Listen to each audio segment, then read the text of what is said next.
कोल्हापूर महानगरपालिकेच्या प्रभाग क्रमांक 10 मधील काँग्रेस उमेदवार दत्ताजी टिपुगडे यांनी प्रभागातून रॅली काढत प्रचाराची सांगता केली।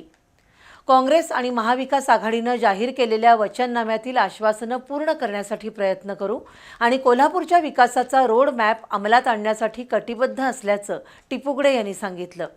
आज प्रचाराच्या शेवटच्या दिवशी काढलेल्या टिपुगडे यांच्या रॅलीला उदंड प्रतिसाद मिळाला। प्रभाग क्रमांक 10 मधील काँग्रेस उमेदवार दत्ताजी टिपुगडे यांनी प्रचाराच्या शेवटच्या दिवशी परिसरातून रॅली काढली।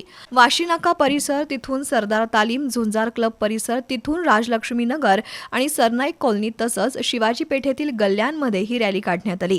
ठिकठिकाणी रॅलीचं उत्स्फूर्त स्वागत झालं। यावेळी मतदारांशी संवाद साधताना दत्ताजी टिपुगडे यांनी प्रभाग स्वच्छ, सुंदर आणि विकसित बनवण्यासाठी आपला प्रयत्न असेलच, शिवाय महिला सबलीकरणासाठी आणि महिलांच्या सुरक्षिततेसाठी आपला भर असणार आहे। काँग्रेसच्या जाहीरनाम्यात दिलेली सर्व आश्वासनं आपण पूर्ण करणार आहोत।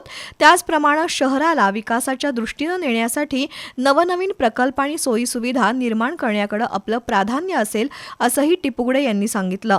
हात या चिन्हासमोरील बटण दाबून प्रभाग क्रमांक 10 मधील मतदारांनी आपल्याला प्रचंड मतांनी विजयी करावा असं आवाहन टिपुगडे यांनी केलंय।